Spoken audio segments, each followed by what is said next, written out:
Today's episode of The Sash is brought to you by Swish, personalised videos from your favourite Essendon stars. Mother's Day is just around the corner, so why not get in there and get a video from your mum's favourite bomber this Mother's Day. If you use the code The Sash, you get 10% off. Now, book today because players do sell out. And if they get an injury or something happens, then you can't get a video from them. So you've got to get it now. Now, James, I know you're looking at the website right now and you're trying to figure out who you're going to get mum for Mother's Day. Who are you going to get? I feel like the mums out there might like one from Sammy Durham. Is Sam on there? The man from Seymour? I can't see Sam on there, so maybe pick someone else for the What sake about of the ad. Jai with the tan? Yeah, Jai Caldwell's on there. And I'll tell you what, he's looking very bronze in the photo that they've used. A few happy mums out there, I reckon. I reckon there'll be a few happy mums. I'll read you his description. You can tell me if you agree with this. Strong ball-winning midfielder. Jai is a versatile player who can go inside, outside, and wreak havoc up front. A natural athlete with composure, clean hands, and speed to burn. I reckon that's pretty accurate. What do you reckon? Has he written that himself? Or? Yeah, it says by Jai Caldwell. By Jai Caldwell Management. There you go. But anyway, Faithful, if you want to support the show and you want to get Mum a great gift for Mother's Day, why not get her a video from her favourite Dons player on Swish? Again, use the code The Sash and you get 10% off. How good?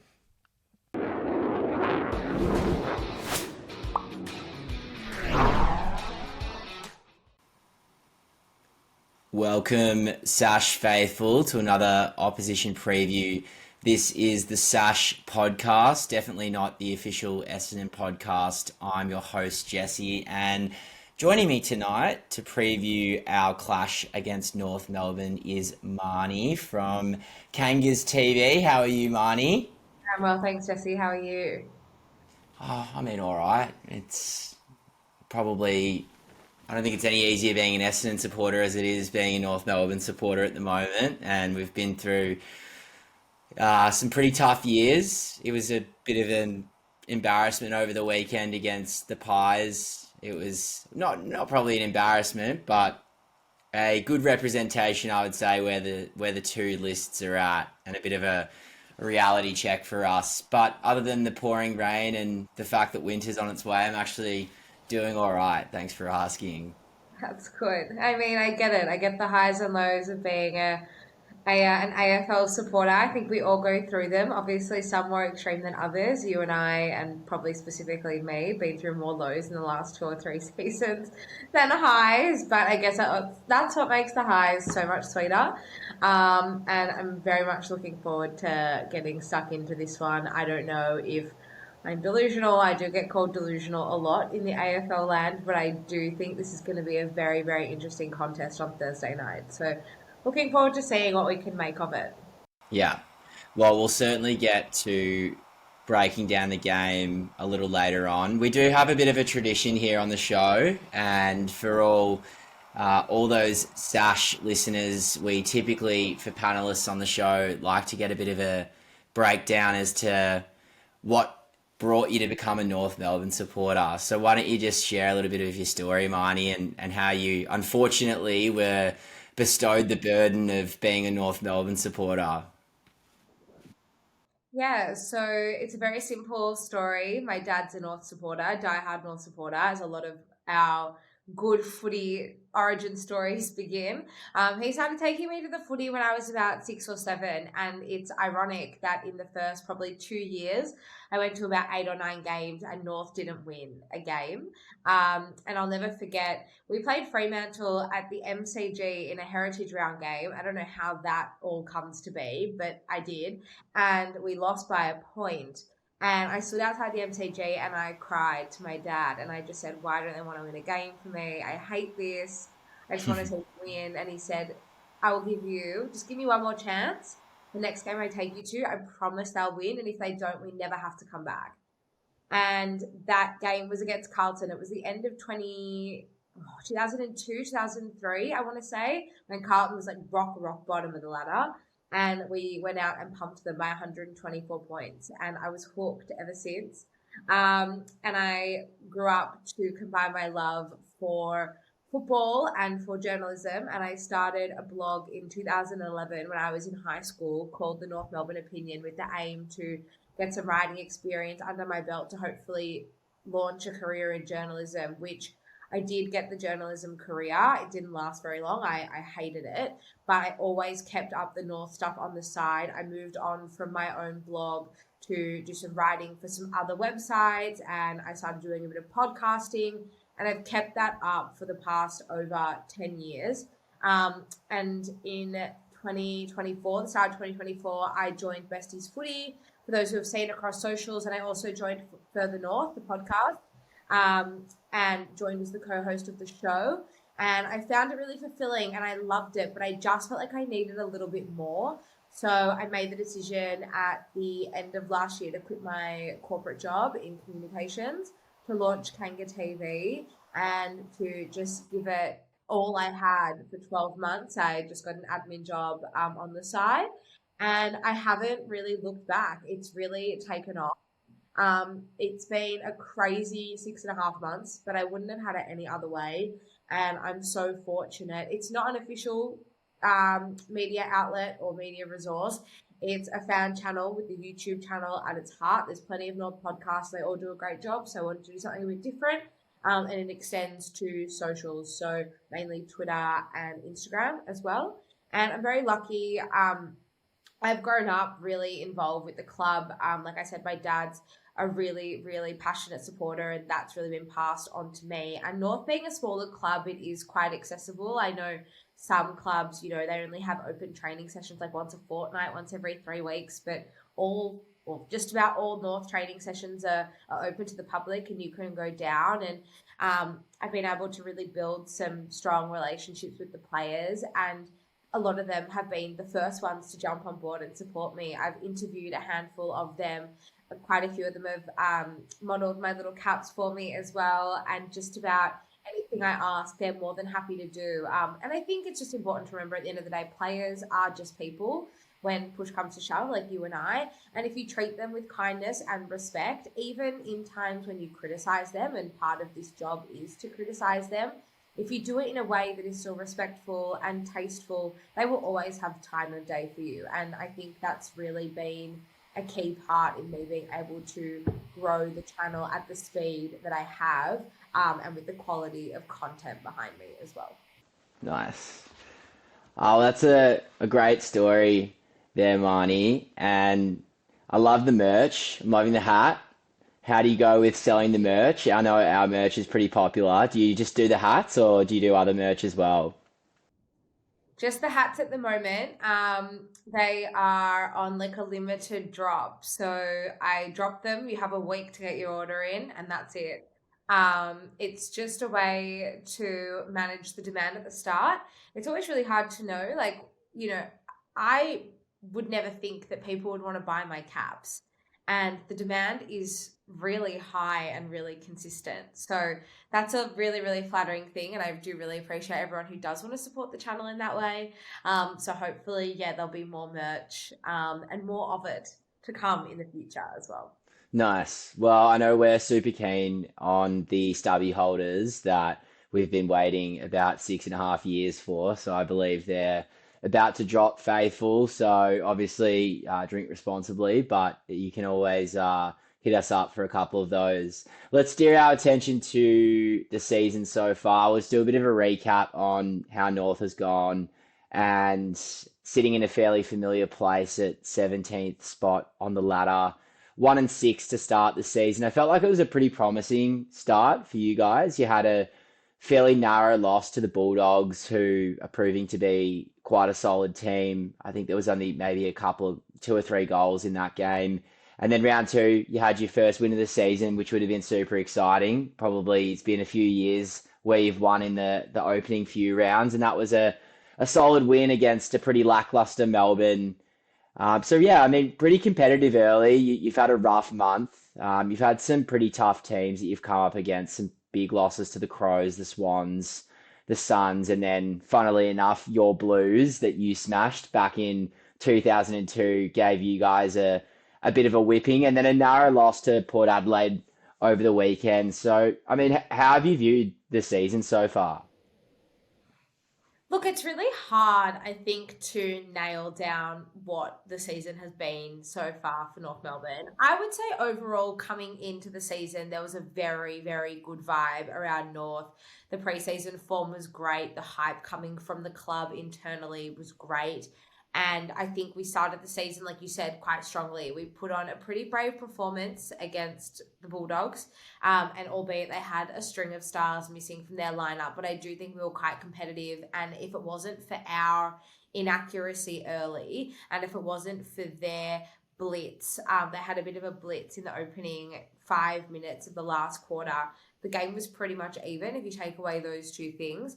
And then obviously that win against Melbourne. I think despite the fact that Melbourne have had a really shaky start to the year, you've got to think about it from North's perspective. So we have only beaten the likes of West Coast, Richmond, and the Suns in the past pretty much 2 to 3 seasons. We had one win over Fremantle in Perth in round 2 in 2023. But outside of that, from the start of 2022 until now, or until that win against the D's, those were the only 3 teams we'd actually been able to beat, which is crazy when you think about it, bar one win over Fremantle. So that win against Melbourne and the way we did it, like we demolished them in the last quarter in particular. So it was a really, really pleasing thing for North fans. And then we've never won a game at Adelaide Oval. So to go there, the Crows started the season white hot. Their first 2 wins were scarily good. Like people were talking flag crom after the first 2 games, right? So they just needed to verse Essendon, and that got them into flag contention, I believe. Pretty much, yeah. So St Kilda and Essendon, that's all you got to do to get yourself into flag contention, apparently. No offense. Greatest respect. So to go down to them by 6 goals was frustrating, but no one seemed too disappointed, and maybe that's not the greatest outlook to have on it. Then we played Sydney, terrible loss. We never really looked like we were in that game. The Suns game, we were in front with 5 minutes to go in the third quarter, and it took them, 3 goals in 5 minutes, and then just blitzed us in the last quarter, and then obviously got pumped by the Blues on Good Friday. So by the time the end of Good Friday game, our backs were so far up against the wall that we had no choice but to respond against Port Adelaide. And it's frustrating that it got to that point.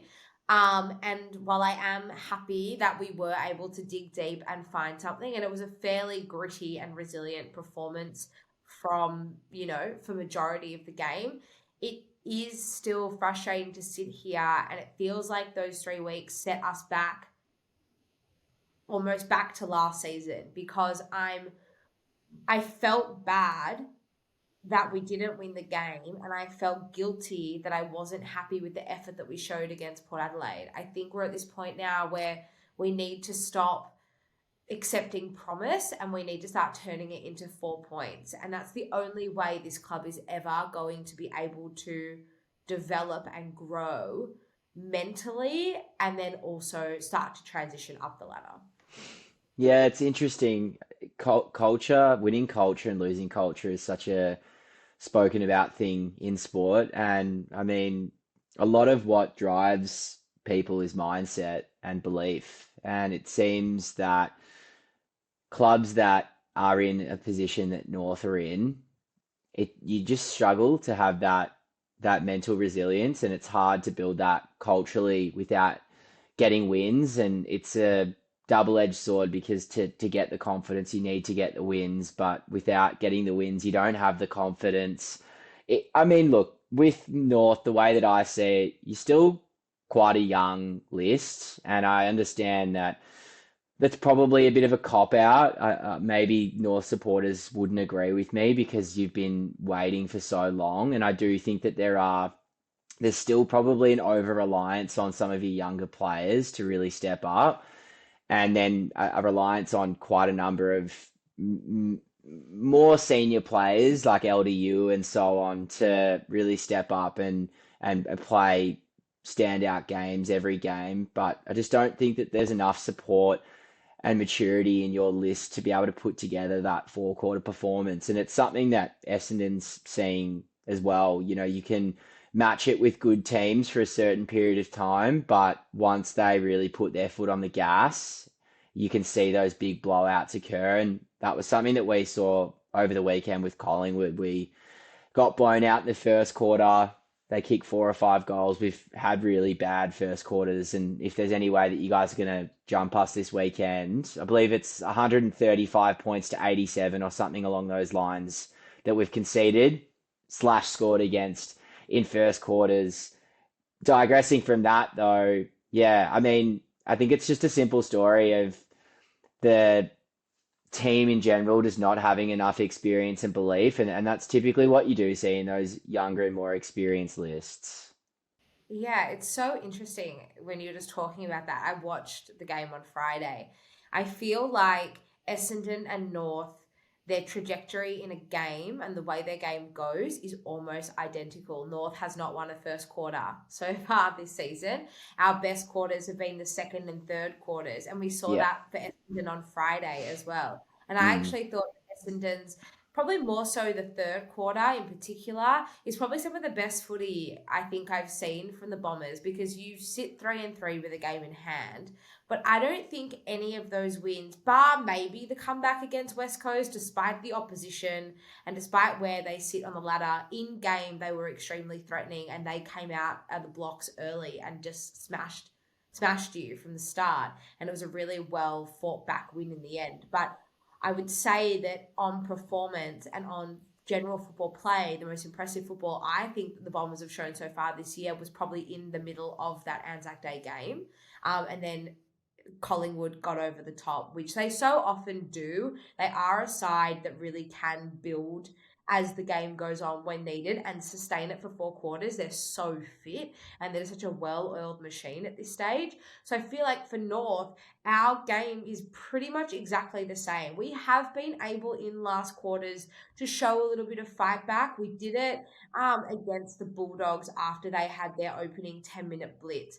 We did it on the weekend against Port. We actually kept building as the game went on. We just couldn't quite get there at the end. But our first quarters have been just as bad. So I'm very interested to see, because both sides, it seems like the way a game flows for us and the narrative of the game is the same. So I'm very interested to see who's able to take advantage of the other, and it could come down to who has a stronger blueprint. And it's that mental battle. Yeah, exactly. And it's interesting for us because we've actually run out games really well. It's been the biggest strength that we've had this year is our fourth quarter performance. I mean, you saw it we did it against Port,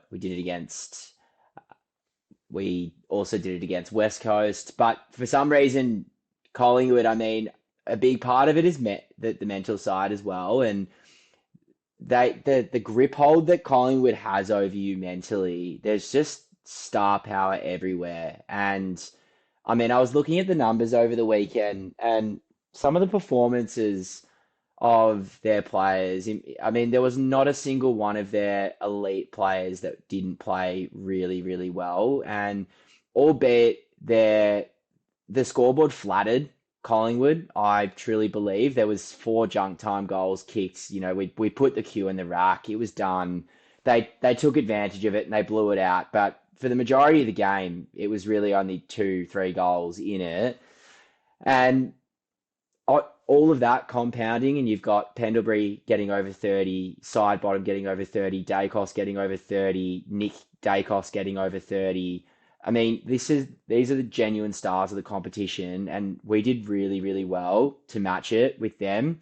The one thing that you get from a Brad Scott team, and you know this better than anyone, Marnie, is that they're tough teams to play against because he drives hard standards in the contested side of the game. And it's the one thing that we've brought a lot this year is our contest work, and it's not something that we've been very good at. I only remember a couple of years ago Wardlaw having the most contested possessions and clearances in his first year against us. It's pretty embarrassing, and that's how bad we were in stoppage. And this year it's been a massive change. We've been really good in the clearances and in the ground ball, but we just got showed up over the weekend in that area of the ground. And I do really believe losing Draper and Brian has hurt us. That drive, that power. Goldie was great. Old Gold, he's awesome.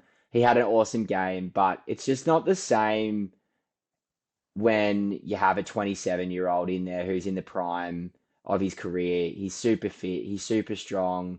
Having Draper in there, has been massive, and it was a big loss for us over the weekend. No Caldwell, no Parrish.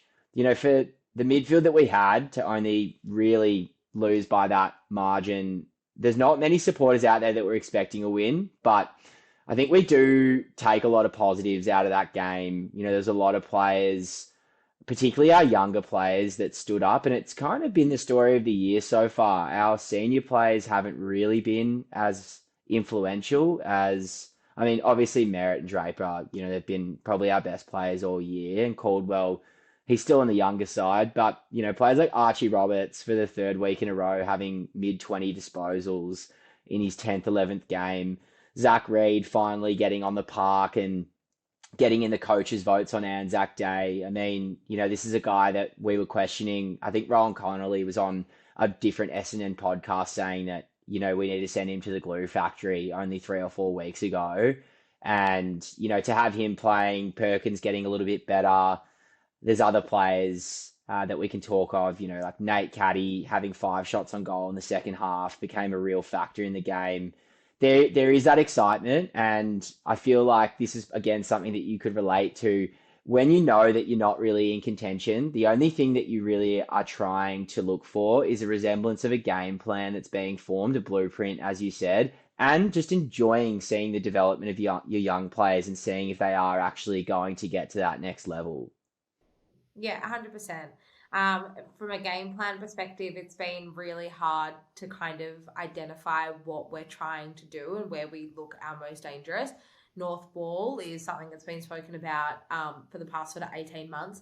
And it is that fast-moving attack, building from the back line, a couple of chip kicks, and then, that final kick where you can just unleash someone to run through the middle of the ground. But for North, the 2 problems we have is our skills aren't great. And we quite often do miss a lot of easy targets, both by hand and by foot. By hand, sometimes there's one too many hand passes, and we just end up over-possessing the ball and turning it over. And then by foot, we so often just turn it straight over to the opposition, whether it's a long bomb inside our forward 50. It's often that final kick inside our forward 50, which we butcher. Either we've won the ball in the clearance in the middle of the ground, and then it's like there's a hat kick into the forward 50 in hope that someone will be on the end of it. Or we just can't seem to pinpoint a pass. But I think part of that problem is we're quite stagnant, which is the other issue that we've got. So that handballing game, you need players to run in number. And that was something that really impressed me with Collingwood. Yes, I understand they've got so much star power and, there's only so much you can do to stop the side bottoms and Pendleburys and Dacosses of this world. But they run in packs, and there's always someone there to receive a handball. There's always someone. It's that real team energy. I don't feel like North really have that so well. We are very stagnant, especially when we're moving out of our defensive 50. That last kick outside of our defensive 50, it's so rare that we've got players moving into space and creating options. So often we go long down the line, and if Larky or Darling aren't there, or Sherry, that we're stuffed. Like, there's no way, obviously, yeah, you can get some really strong contested marks, and sometimes the ball does fall your way, but we don't really make it easier on ourselves either. Our players don't lead into space the same way that our kicks don't demand players to lead into space and don't benefit the player. So that is really, really difficult. On the young players, yes, obviously there's some really, really exciting names in there. We do have a few young guys who are a little bit down on form. Colby McKercher is probably the one that has been spoken about internally at North, having second year blues, just not really having the impact that he should be. And I don't think that dropping a player to the VFL is necessarily or should necessarily be seen as punishment. I don't know why it can't just be a go refine some form. We saw it with Jack Ginnivan over the weekend. Last weekend, he didn't play Easter Monday. He went back to the VFL. He kicked, he had a really, really good game. And then he came back this week against West Coast, kicked 4. He looked like he was back to his best. So I don't understand why that has to be viewed as a punishment. Just maybe it's something to help them out so it's not detrimental to their confidence in the long term as the season goes on. Harry Sheasel's the other one. Harry Sheasel's not having a bad year per se compared to other players in our team or even other players in the competition. He's just down on the standard is so high for him, and we've just become so accustomed over the past 2 seasons for him just constantly delivering week in, week out. So to see him off the boil a little bit, and then the attention that sort of followed him, particularly this week in the media, has been pretty disheartening. But I would back him in the side to refine the form that he needs to. He's just that kind of guy, and he's so professional. So yeah, there's a lot of different storylines floating around North at the moment. And I think we all kind of, as a fan base, understand that we are on the right track and these things can take time, but it's finding that balance between patience, because fans have been waiting for so long, and then also just being able to give the fans something to smile about. Yeah, a couple really good points there, and a few that I want to break down. The first being the dropping scenario, and I mean, look, it's a performance-based industry, and I relate a lot of comparisons in what I do professionally in managing sales teams to managing high-performing teams in sport. And it's interesting. I just recently put a staff member on a performance improvement plan, which is something that you do when you're not hitting your KPIs, and it's like, step it up. We're going to help give you the training, and if you don't, then you're out. Unfortunately, that's like the cutthroat nature of how it works in sales. And I met with the staff member, and she said to me that she's found the pressure of it to actually be really beneficial for her in getting her results up to where she needs to be. And it was a bit of a kick up the bum that she needed, because she was just coasting through the job. And in many ways, I believe that even though it may not, it is, regardless of how you want to phrase it, no good player wants to get dropped. And if you're competitive, you are going to see it as a punishment. But the reality is that you're not performing at the level.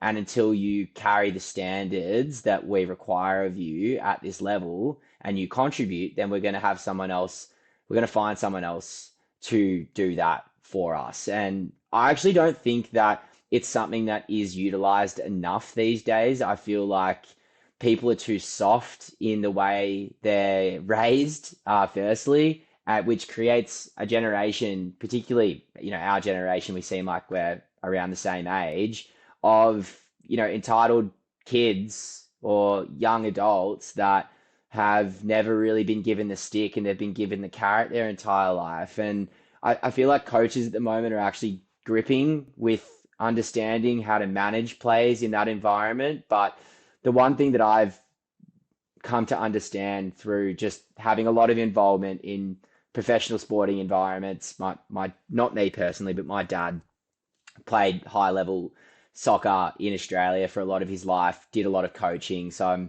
a lot of what my knowledge in the sport and understanding comes from him. And one of the things that he said that he always hates is when he sees players make mistakes, and 3 or 4 players will come up and, give the pat on the back and the high five. And, he's pretty old school, but he doesn't believe in rewarding poor behavior. And there needs to be more of a conversation that's had from a senior player to a different player to say, like, that's not good enough, but you've got an opportunity now to not do it again. And we believe in you. Step it up and let's do it. And the same with dropping players. I mean, you would know Brad Scott. He's probably the most infuriating coach that we've ever had when it comes to selection integrity. And, Harry Jones is a really good example. Over the weekend, we knew the forecast. We knew that Brad Scott was going to play Harry Jones, and we knew that he was going to play him on the wing. But the natural position for Harry Jones was not to play in the team because Langford was back in,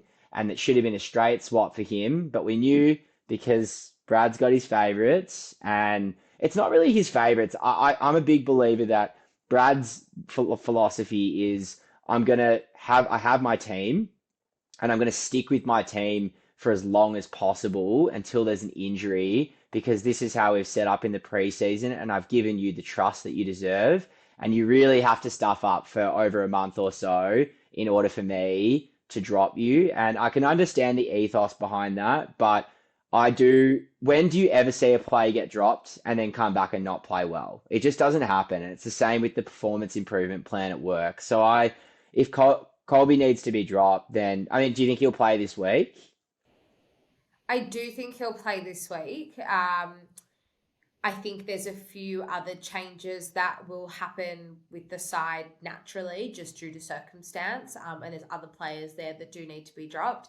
Darcy Tucker had a 0 possession, 3 tackle game on Four on Connor Rose. quarters? 3.5 on Wow. Connor Rose. That must be So a Darcy, record of some yeah, kind. it has to be. Look, I've always backed Darcy Tucker. I actually think in his role, either off the halfback or on the wing, not a bad player, does some nice things sometimes, was given a challenge on the weekend. And I do applaud Clarko we had quite a few changes structurally and in terms of key personnel over the weekend as well. And Darcy Tucker had this defensive forward role on Rosie, who's been electric off halfback for Port Adelaide over the last fortnight. Didn't work at all. Not only did Tucker not touch the ball or impact the game whatsoever, but Rosie was one of the best on for Port. He had almost 30 touches and a goal off halfback. So if he doesn't get dropped, I don't see a world where you can survive a 0 possession game and not get dropped. I will be horrified if Darcy Tucker plays on Thursday night, and that's not personal. I love Darcy Tucker as a person, and I've often gone into bat for him in terms of on field and where he's definitely a role player. He's not a fancy player. He's a role player, but his one-dimensional nature was very much exposed over the weekend, and I just don't think you can have a repeat of that. So Tucker needs to be dropped to find some form in the VFL. As of tonight, as we're recording, Paul Curtis' 3-match ban stands. There is a rumour that we are going to appeal it again. Now, there's only 48 hours to go from now until the game, so they're going to have to get their skates on if that's the case. But if we're unsuccessful, should we take it to challenge again, he won't play. That's a huge loss for us. He's been our best player all year. There's talk about him being in All-Australian form. He and Nick Larkey have kicked 18 goals each this season. He's just one of the only players in the league who's kicked multiple goals in every single game this season. He's been just unbelievable. So that changes our structure up forward, how we look to replace him with a mid-sized forward. Zane Dersman was a sub on the weekend. Does he go forward? Do we swing Charlie Comben forward and opt for a 3-pronged tall forward line, which we haven't done so far this season? Do we look to bring in the likes of a Bryn Teakle, then he can help in the ruck as well, or Finbar Maley, give him a chance to debut? He's been teased a little bit so far this season. There's a bit going on in the forward line. And then in the back line, look, this is hard. Our backline performed the best that it has all season for the first time against Port. We held the side to under 100 points, the opposition under 100 points. We only went with a 2 key defensive structure. So we had Callan Dawson and then we had Charlie Comben, who's probably more of an intercept defender rather than a lockdown one-on-one defender. Both Logue and Core were dropped ahead of the game against Port. Really? Yes, I was horrified. Aiden Core is my favourite player. So to see him dropped just shattered my heart into 100 million pieces.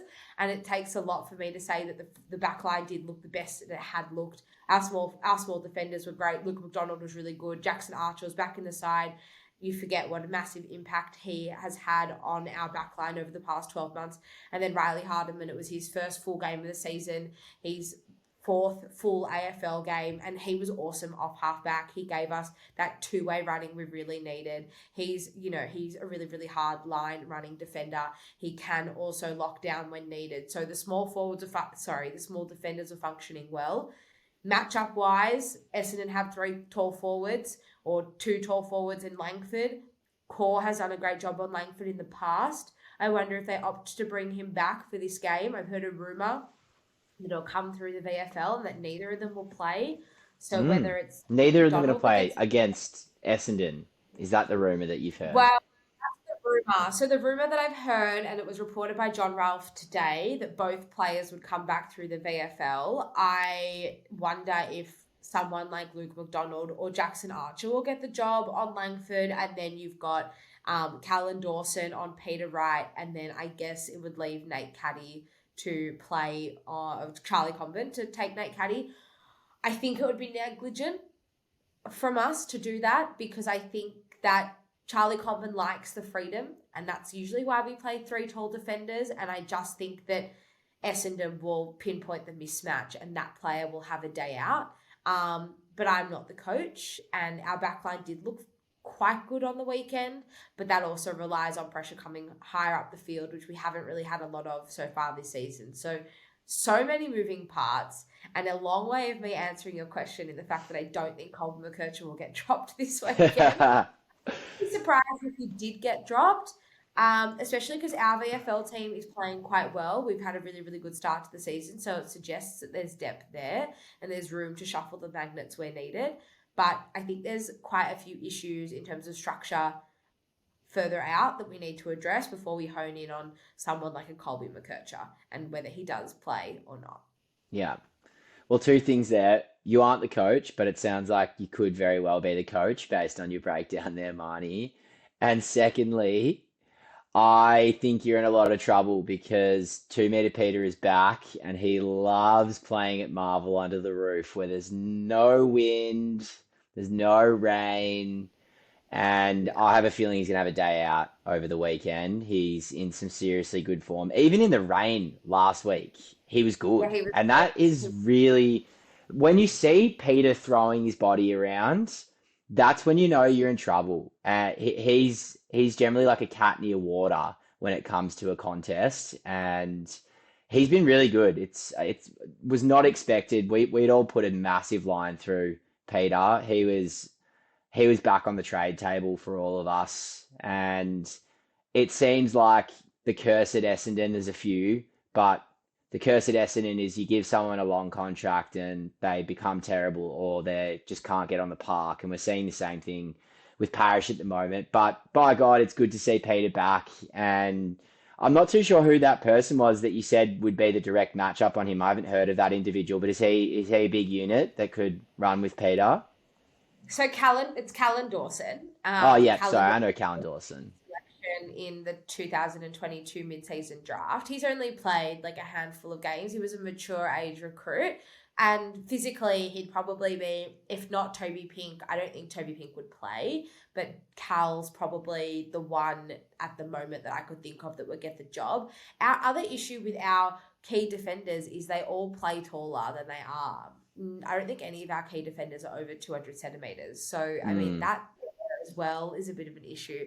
That's why I would be, and I'm not trying to sound biased, but that's why I would bring back Aiden Core. I think Aiden Core is a real whipping boy at North Melbourne. He could do 10 things right and 1 thing wrong, and that's what we hone in on.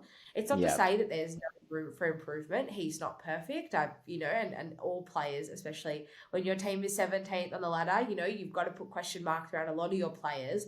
But I think if we are going to back Cal Dawson in again, and Cal Dawson, the difference, he played on Mitch Georgiades on the weekend, and the difference between it being a good game for Mitch Georgiades and not is the fact that he missed quite a few shots on goal. He probably did get the better of Cal during the day, and like I said, it was the work done higher afield and by our small defenders that probably helped cover that.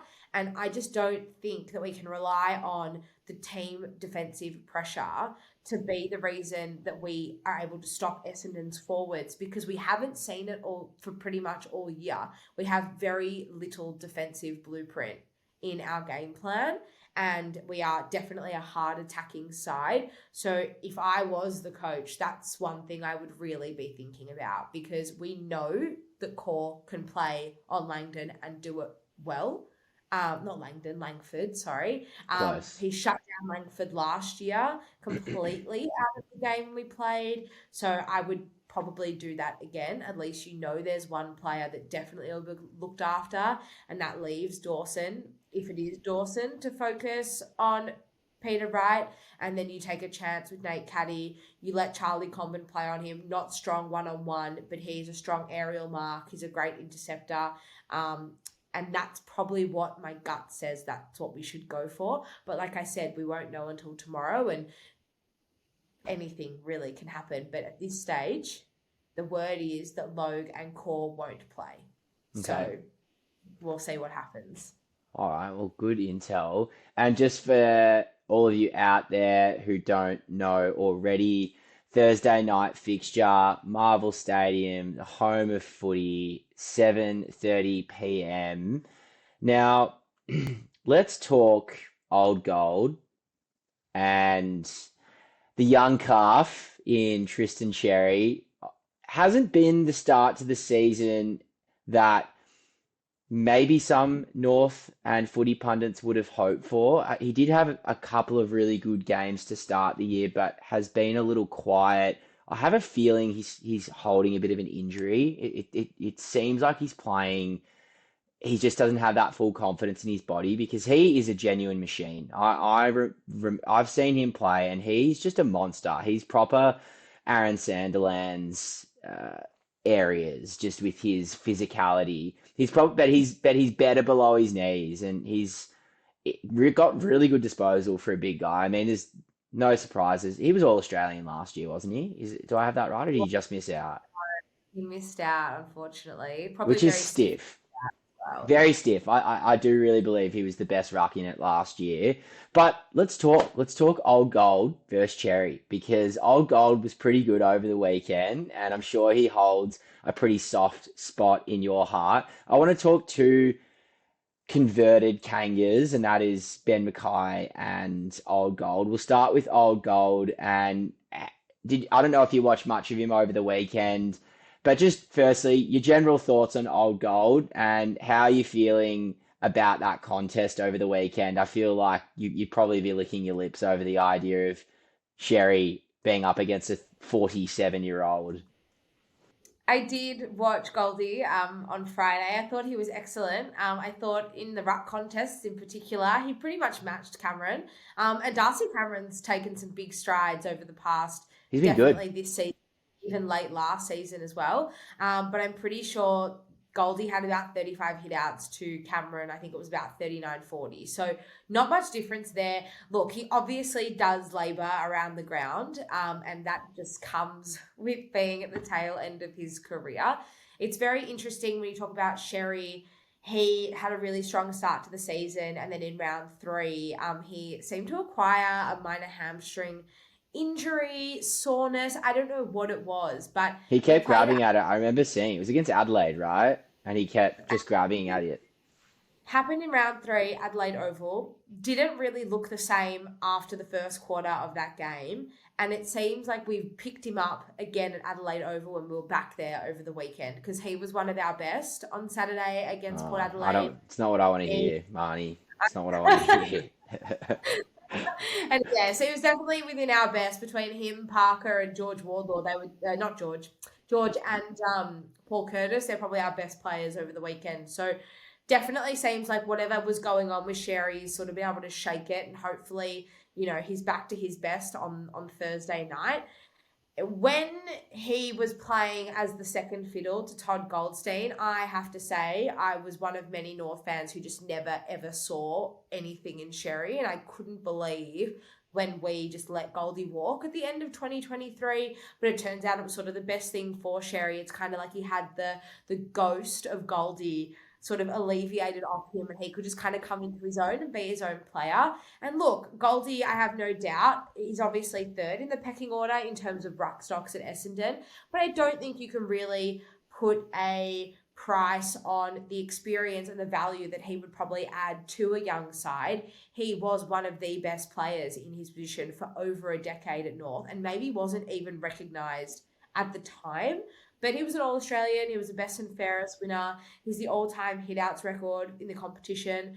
And I think that there will still be some sort of strong contest as well. You've got to remember they did train together at North for a few seasons, so they would know each other's craft and know each other's strengths and weaknesses. But Sherry's game now has developed to a point where he's really dangerous around the ground as well, like Goldie was prime, and I think that's where the difference will come. It's going to be similar to Cameron. In the ruck, maybe they'll be able to even it out a little bit, and Goldie did do some really nice things, particularly in the defensive 50 for Essendon on Friday, but I just think that Sherry's physicality, as you mentioned, he takes a lot of clearances as well, and he does have a really good tank. He's not afraid of throwing his weight around. He'll fly for a pack mark. He'll throw himself at a man and, put a bone crunching tackle on the opposition. So I definitely think that his aggression and his work rate around the ground is one that will probably worry Goldie a little bit. in terms of reception for Goldie, North fans just absolutely adore him still to this day. And I can't imagine there'll be any negativity thrown his way unless he did something super dirty, which that's really not in his nature either. Nah, he's a great man, and you're right. I mean, Sherry really is a linchpin, I believe, to the success of your team, and he really does hold everything together to allow, the wheel to move in the right direction. And it's no surprises that you almost won over the weekend if he was best on ground. And I'm truly of the belief this week that knowing that the North Essendon games, I don't know whether it's us that lowers our colours or whether it's you guys that always seem to step up when you play us because of the stupid old rivalry that Kevin Sheedy decided to create. And I was thinking about that the other day. I just said, Kevin, I'm actually so off you. We were the best team for so long, and you decided to create a rivalry with every single team, particularly the ones that didn't have rivalries. So now when we're shit, every game is a rivalry game, and we don't care about the rivalry, but the other teams do. And I feel like that's the biggest North Melbourne situation of all time. And look, I digress, but it will be a key matchup over the weekend. And I think another really key matchup over the weekend will be your old mate, Ben Mackay, and Nick Larkey. He will get the job on Nick Larkey. And as you've said, I mean, Nick Larkey's a fantastic player. He was very close, if not All-Australian last year. I don't think he did make All-Australian, but he was very, very close. And I wouldn't mind getting your thoughts just firstly on Ben Mackay generally. I wonder if he was a whipping boy back at North like he is at Essendon. He kept Myercheck to 1 goal over the weekend, and it was very much a junk time goal. He only had the 4 touches, but, you're doing your job if the full forward's only kicking 1 goal. And Brody Myercheck is a pretty damn good full forward at the best of times. So, Ben Mackay, what were your thoughts when he was at North Melbourne? And just generally speaking, what are your thoughts on that matchup over the weekend? So I think with Ben Mackay, from an on-field perspective, he was really good for North. And I actually think, he hasn't impressed me at Essendon, to be completely honest, since he's moved across. I often feel like we won that free agency deal, I suppose. He's not worth pick 3 in my eyes. So I don't know how we were able to wangle that for him. His best season, I think, was his last season at North so far. If he's fulfilled and he's happy with where he's at, fantastic. And best of luck to him. But I haven't really been wowed by him, if I'm honest, since he has moved across. And I'm not just saying that. I didn't realise that he had such a great game on Checkers over the weekend, because for the most part, I think he's probably been underwhelming on the promise that he might have showed and what you would have thought. Nick Larkey was All-Australian in 2023. He didn't make it last year. He still had a solid year last year, but where North's forward line has completely changed this year is with the inclusion of Jack Darling. Jack Darling's had a good year at North. He's kicked 7 goals across the season. He had a couple of down, last week against Carlton, and then again on the weekend he was pretty quiet. He kicked a goal against Port late in the 4th. He's playing as a second ruck sometimes. I've seen him in your back line at times. I've never seen Darling that far down or up the ground before in my life. It's quite remarkable. I would rather not have Jack in the ruck if possible. I think he is so integral to our forward line structure now that if there was a way where we could bring in a third tall either forward to play that hybrid ruck role or a defender to do it, that would be my preference. I just think Jack as well is so dangerous forward. His physicality, and it's the same thing with Goldie, I guess. Jack's obviously a little bit younger, but Jack's still doing it. Jack's still competing in the air. Jack is still a very physically threatening presence in our forward line. Yeah, he's and a great the way player. he's able to draw the second best key defender of the opposition Sorry, I don't know who's ringing me at this hour. When the second key defender of the opposition goes to Jack Darling, it allows an even matchup for a Paul Curtis. It allows an even matchup for a Cam Zerha. It allows an even matchup for Jacob Constanti. We've never had these things in the past. For so long we've been missing, and we tried so many players as a second fiddle to Larky last year, and no one did the job quite like Jack Darling does. It's the same way Jake Waterman at West Coast was able to have that breakout year last year. It's on the back of the pressure and the presence of Jack Darling just sort of absorbing the attention. So I would really, having said all of that, I would still back Larky in over Mackay. I think he knows and he would feel the pressure. He kicked one goal 3 and 1 out on the full on the weekend, and you could honestly put it down to him as one of the main reasons why we weren't able in the game. So I would absolutely back him to bounce back. And if it's not him, it's going to be somebody else. Even if Paul Curtis isn't playing, there will be someone else that should be able to fill those shoes. I'd hope it's Cam Zerha. I think we really need a big game from him, and we're due for one. He loves playing well against the Dons, so I think this is his game. He never has a bad game against us. Great. Perfect. That's exactly what I want to hear. It's true, though. I actually don't think I've ever seen him play a bad game against us. He always plays out of his skins. He always kicks 2 or 3 and has like 20 disposals. Great. I'd love that. Really good in the second half against Scott. So hopefully that just, continues on to this week as well. Yeah.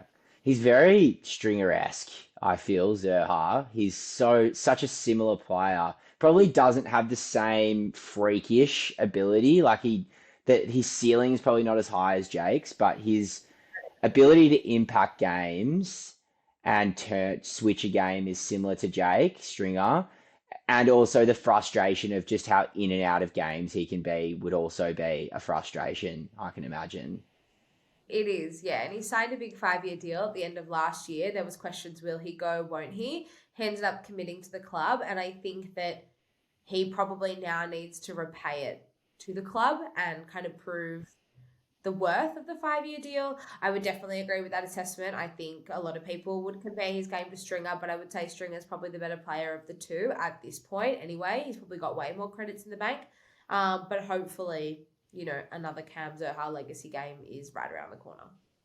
Well, hopefully not this week, but in a couple of weeks' time. And I just wanted to do a little bit of a Zane Dersma check. We've obviously got the other brother in the side, and there is potential that either one of our clubs could also pick up the other younger brother this year, who's looking like he'll be a top 5 draft pick. And I feel like Zane's spoken about wanting to play with his brothers, so I've always had this vision that in 3 or 4 years' time, once we start becoming a better club, we'll probably have all the Dersmas, or it could be North Melbourne, right? But how he's been in and out of the side. He was a sub the other week. What's going on with Zane? Yeah, he's probably taken a little bit longer to come on than a lot of people would have liked. And I think he unfortunately will carry the... Pressure's probably not the right word, and you can never pick, obviously, where you're taken in the draft. But Nick Watson... Expectation is probably the best word, I would say. I would say so.